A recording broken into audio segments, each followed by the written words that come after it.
Now we consider the third case of a madman, crazy fellow. Who is a madman?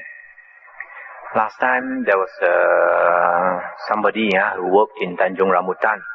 So he said, if you look at a madman, the mind is running all over the place. And for example, when the person is eating, you give him some food to eat because it's time for his meal.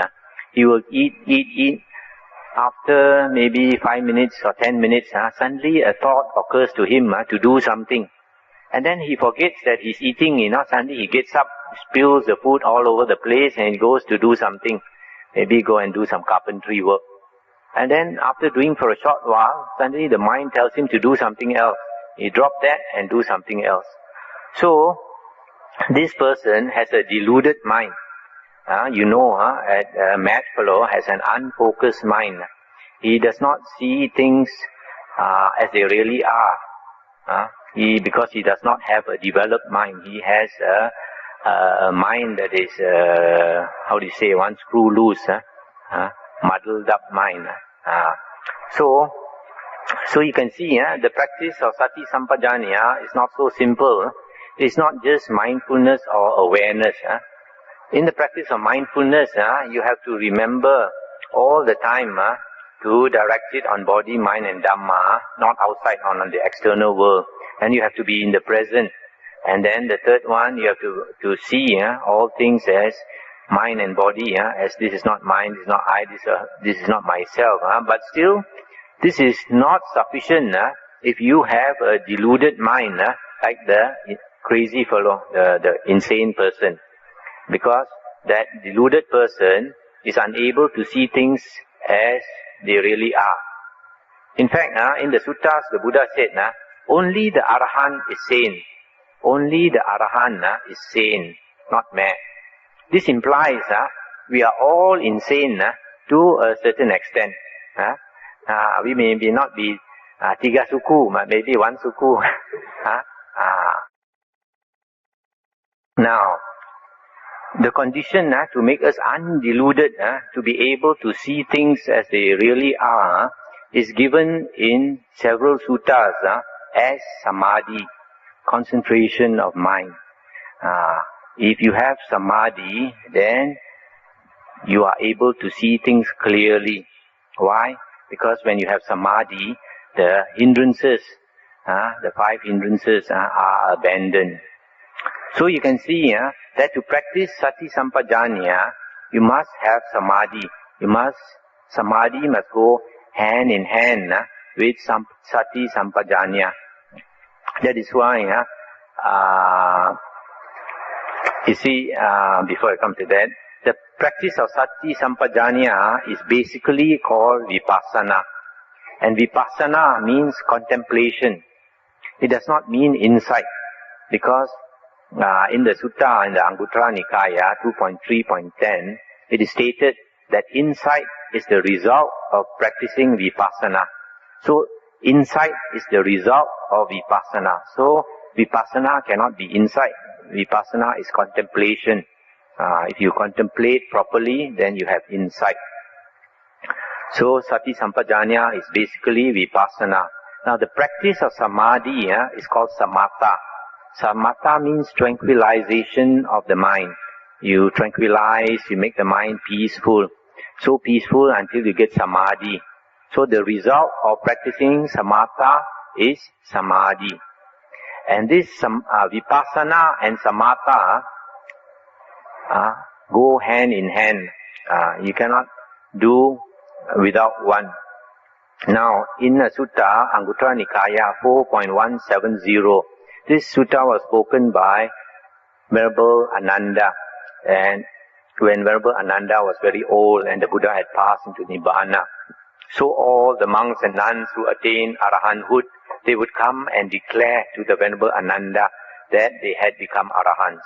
So in this sutta, Venerable Ananda said, all the monks and nuns who had attained Arahanthood and came to declare to him that they attained Arahanthood, all of them said that they attained Arahanthood by one of 4 ways.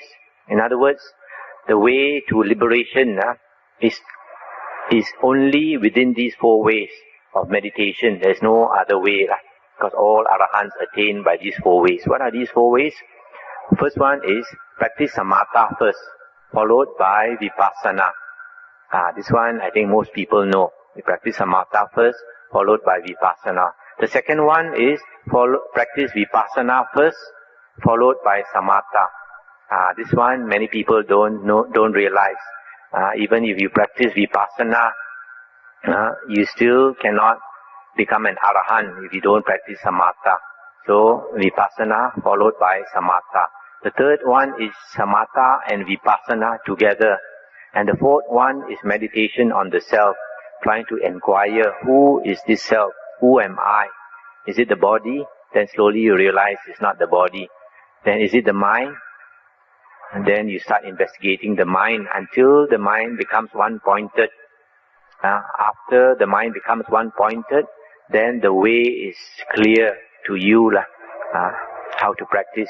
So all these 4 methods needs both samatha and vipassana. Both samatha and vipassana are needed.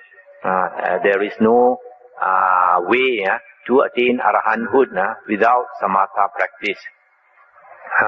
So you see from the second method that when you practice vipassana, you still have to practice samatha. This shows also that vipassana is not insight.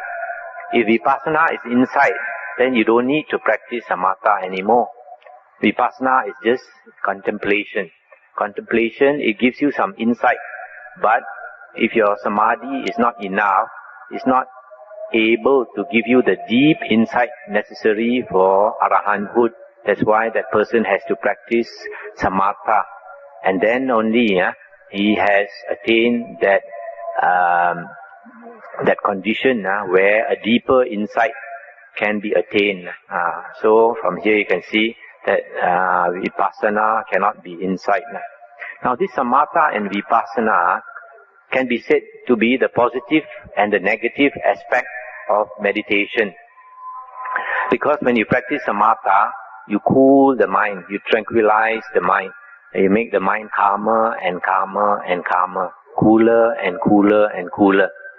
The opposite of that is an agitated mind. An agitated mind, a hot mind, is the opposite. That is not the way to nibbana, because the state of nibbana means a cool state, a totally cool state. So you can see that from here, that samatha, because it's bringing you your mind cooler and cooler and cooler, is bringing you nearer and nearer and nearer to nibbana. And jhana is an intense state of concentration, perfect concentration. Can be said to be halfway stations to nibbana. It is halfway stations to nibbana because it is a cool state. That's why in one sutta, the Buddha said, even if you attain the first jhana, when a monk attains the first jhana, he is cooled, he has crossed over. This term, cooled and crossed over, normally is used for the arahant. But the Buddha used it for the first jhana, and the second jhana, and the third jhana, and all jhanas. The other thing is, when a person attains arahanthood, it is said that the asavas are destroyed. The asava cease. So we have to understand what is asava. Asava means uncontrolled mental outflows. That means the mind. Actually, the word asava literally means outflows, leakage, low in Chinese. So it means uncontrolled mental outflows. The mind flows without control. It's because the mind flows without control that we think, that we daydream, that we fantasize. We like to think because the asavas tend to leak, to flow. So we have to stop. We have to make the asava cease. That is our aim. To become an arahant, we have to make the asava cease. Now, the beautiful thing about jhana is that when a person attains jhana, the mind stops leaking, stops flowing. So the asavas cease temporarily in a state of jhana because the mind is concentrated on one object. It becomes kind of absorbed in that one object and it becomes still. So, when you attain jhana, you are making your asava cease for that moment. So, you can see from here why jhana is necessary. Because if your aim is to totally make the asava cease, and you can't make them cease even for a short while, then you have no hope of making it cease permanently. So since you want to make the asavas stop flowing permanently, you must be able to make them stop temporarily. And that is the state of jhana. That is why jhana is necessary for a person to become an arahant. So from here you can see that samatha is the positive aspect of meditation because it brings you towards nibbana. Now vipassana is the negative aspect of meditation. Negative aspect, why? Because when you practice vipassana or Sati Sampajanna, you have to remember the three things. To put your contemplation on body, mind and Dhamma, you have to be in the present. And the third thing, you have to remember that body and mind is not mine, not I, not myself. That's why it's called the negative aspect, because you are trying to see that this body and this mind is not I, not mine, not myself. And so, it is a bit similar to dana and sila. Dana is the positive aspect of doing good, helping somebody. Sila is the negative aspect of doing good, not harming somebody. When you keep your precepts, you don't harm other beings. So that is the negative aspect. And dana is the positive aspect. So similarly, samatha and vipassana is the positive aspect and the negative aspect of meditation. To recapitulate, the practice of Sati Sampajanna is basically called vipassana. And the practice of samadhi is called samatha. And we saw just now that both are needed. And you can understand why both are needed, because sati is the seventh factor of the Noble Eightfold Path. Samadhi is the eighth factor of the Noble Eightfold Path. That is why both are necessary.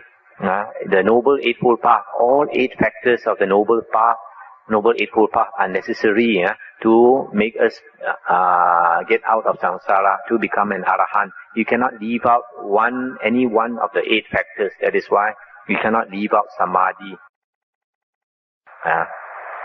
Now what is satipatthana? Satipatthana is different from sati because of the additional word patana. And what is patana? Pa in the Pali dictionary, pa literally means going forward. It also implies going beyond, or extreme, or intense. And thana means a position, a state. So patana means extreme or intense state. So satipatthana is an intense state of sati. Satipatthana means an intense state of sati, not ordinary sati, but an intense state of sati.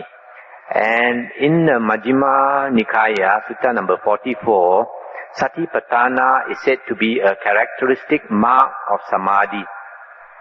Characteristic mark of samadhi. In other words, when you have samadhi, you automatically have satipatthana. Satipatthana is a characteristic of samadhi. And samadhi in the suttas is always defined as one-pointedness of mind or the 4 jhanas. One-pointedness of mind means any jhana. So when you have jhana, you automatically have satipatthana. And in the description of the 4th jhana, the Buddha said that there is complete purity of sati in the 4th jhana. There is complete purity of sati in the 4th jhana. The other jhanas, you also have very pure sati, but perhaps not completely pure, clear with the suttas. That is why they can say that there is no sati in the jhanas. Now, in the Samyutta Nikaya, Venerable Anuruddha was known to have great psychic power. His psychic power was so great that he could see world systems like in the palm of his hand so clearly. His mind was developed, expanded so much that he could see world, system, stars, everything in the palm of his hand. So people asked him, what is the condition? What did you practice to attain such great psychic power? And Venerable Anuruddha said, Sati Patana, to obtain psychic power. Now we all know that the condition to obtain psychic power is generally stated to be jhana. So when he said that he practiced Satipatthana to attain psychic power, it shows that Satipatthana is synonymous with jhana. When you attain Satipatthana, it means you have attained jhana. And so in the practice of sati, if you practice sati intensely, it becomes Satipatthana. And Satipatthana is equivalent to jhana, which is samadhi. And this agrees with Majjhima Nikaya, Sutta number 117, where it is stated that the Aryan Eightfold Path is to be practiced one by one. First you must attain right view. And to attain right view, you must listen to the suttas. And when you attain right view, you are actually a Sotapanna. So after attaining right view, that will lead you to attain right thoughts, the second factor of the Aryan Eightfold Path. And right thoughts will lead you to attain right speech.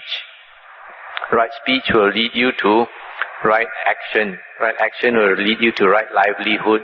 And that will lead you to right effort, which will lead you to right sati, or perfect sati, recollection. And that, if you practice perfect recollection, sati, that will lead you to samadhi, perfect samadhi. That is stated in Majjhima Nikaya 117. So you can see that when you practice sati intensely, it becomes Satipatthana, which is basically jhana. So actually jhana is a part of the practice of Sati Sampajanna, because jhana is actually Satipatthana. So when you perfect this sati, the practice of sati, it turns into jhana or Satipatthana. That is why Anapanasati, which is actually Anapanasati is a samatha practice, it is included in the Satipatthana Sutta under recollection of the body. And the Buddha said that the breath is a type of body. Contemplating the breath is contemplating a type of body. That is why people don't understand why Anapanasati is included in the Satipatthana Sutta. Because Anapanasati is basically a samatha practice. But as I mentioned just now, if you practice sati intensely, then you attain Satipatthana, which is jhana. So from here you can see that sati, the practice of sati and the practice of samadhi, they are related. Now I discuss a bit of the practice of Sati Sampajanna. But this, I think many of you who have been practicing meditation or studying the Satipatthana Sutta, you might already know. So in the practice of Sati Sampajanna, when we contemplate body, feelings, mind and Dhamma, we have to see how they are conditioned, that they are impermanent. They arise through certain conditions, they persist due to certain conditions, and they pass away due to certain conditions. That is why in the Satipatthana Sutta, the Buddha said, you have to contemplate the arising factors, the vanishing factors. And then you can see anicca, dukkha and anatta, impermanence, suffering and not self. So in the contemplation of the body, one of the practices is to contemplate the four elements of the body. We have to see how the body consists of these four things: earth, water, fire, wind. Earth, water, fire, wind is not literally earth, water, fire, wind.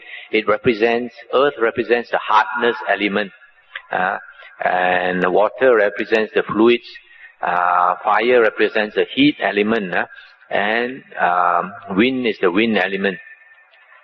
So when we examine our body, we find that we have the hardness element in us, which is basically like, for example, our teeth is hard, our nails are hard, our hair is hard, our bones are hard, even our organs, heart and liver, etc., they have a certain degree of hardness.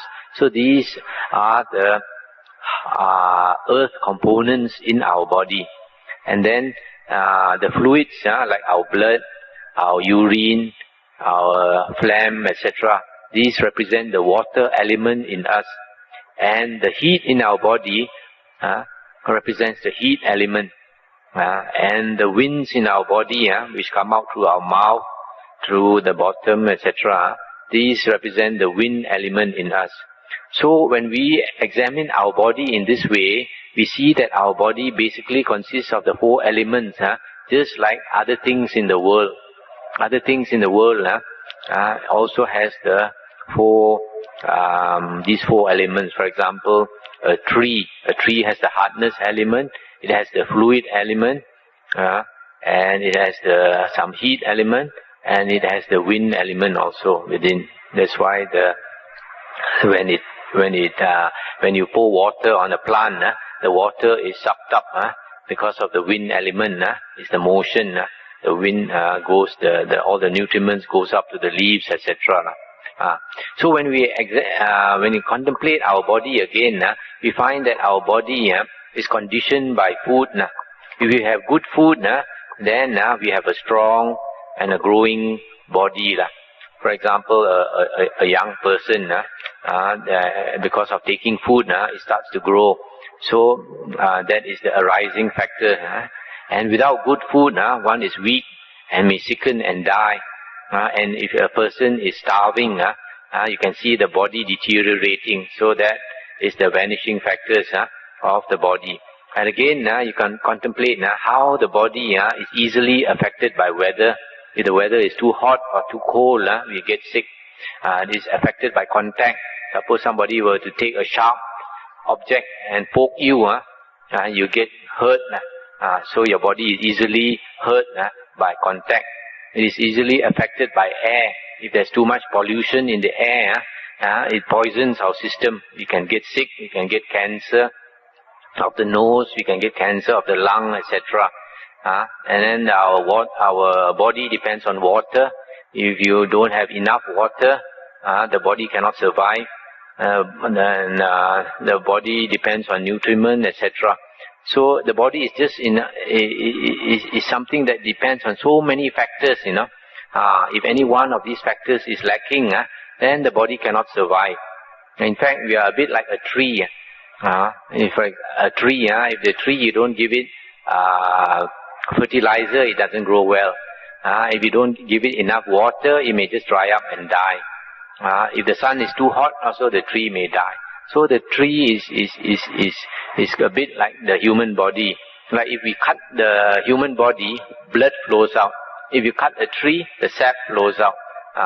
So if we did not have any consciousness in our body, if we do not have this consciousness, then this body is no different from a tree. So from here, when you start contemplating, you can see that this body is not the self. This body is not the self because it's just like any other thing in the world. If you don't have the consciousness, and then later, if you want to contemplate the mind, or consciousness is another part. The other thing in the practice of contemplation of the body is the 32 parts of the body, and that is to help us to cut off lust. Sensual lust for the body. I mentioned a bit just now about you have to recite the 32 parts of the body: head, hair, body hair, nails, teeth, skin, flesh, sinews, bones, bone, marrow, kidney, heart, liver, midriff, spleen, lung, etc. Until you finish 32 parts. Now when you first learn it, you have to learn the recitation first. Forwards and backwards, forwards and backwards. Then later, after you have it in your mind, then you recite more slowly, head, hair. Then you contemplate how a head hair looks like, how a head hair feels like, etc. Body hair, similarly, head hair, body hair, nails, teeth, skin, etc. So you recite one by one and you contemplate the nature of each of these 32 parts of the body. And if you don't, certain organs are inside us. We may have never seen, for example, the lungs. You have never seen your lungs and have never seen a human lung. So you don't know exactly how a lung looks like, or a heart. You don't know how it feels like. So if you want to practice this, you probably have to go to the market, go and buy a pig lung or a pig heart, and you take it and you poke it and you touch it, how it feels, whether it's hard or soft, etc. Then you can have a better idea. So when you contemplate, then you contemplate, oh, my heart is also like this, my lung is also like this. So when you practice this after some time, then you are able to understand how the body actually is in reality. Then you, like in Chinese, they say, Quan Sen Puchin, Puching, is it? Contemplate the body as impure, as impurity. So when you see the 32 parts of the body more clearly, then you can see that the body is not so attractive after all.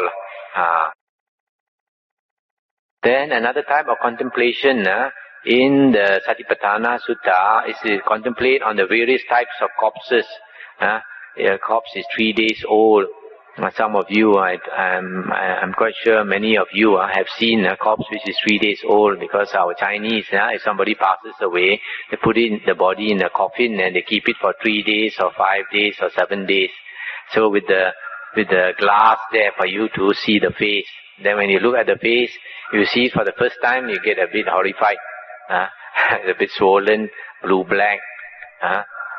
But that is the way our body is going to turn. After some time, we are going to die. And then the body, or our body also will become like that. So there's nothing to be ashamed about, to be horrified about, because our own body is going to turn like that one day. So before it turns like that, we contemplate. And then if it's 5 days old, how you look like? You start to swell, start to smell, and then the maggots and all will start to appear, eating, and then the fluids will start coming out of the nose, the mouth, the ears, etc., and the private parts, etc. And after it swelled up to a certain degree, then you will burst, and then you will collapse. I think some of you have seen a dog dead on the road, or a cow dead on the road, having been knocked by some car. Then you observe it, you pass it every day, and then you observe how the dog or the cow, it becomes bloated up, and then the skin becomes very tight. And then after some time it bursts, and all the maggots you can see. So our body also will become like that.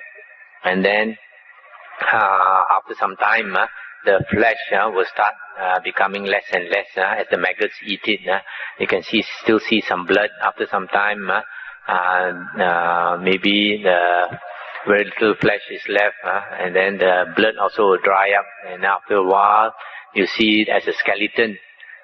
Only bones, and after a long time, even the bones will start deteriorating.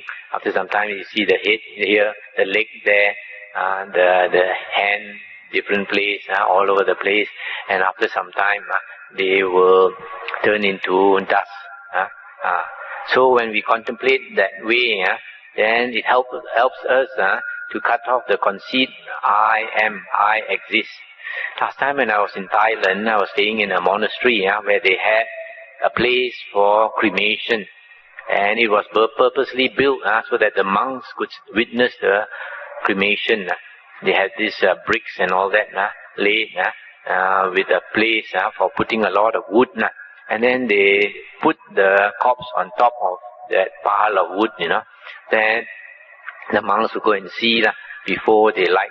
Then you observe the corpse, and then they pour some petrol, etc., and then they light a fire, and then there's a big flame. and it will burn for a few hours. After several hours, you go back and look. That old lady that you saw suddenly disappeared into nothing, into bones, into fragments, into powder. Then you realize that person that you saw so solid, so real before you, suddenly disappeared into nothing. Then you realize how impermanent the body is. That actually it is just a temporary thing. So the Buddha said, just like a car. Originally there is no car. Then they assemble all the parts. Put the window, the glass, the tires, everything, and then you call it a car.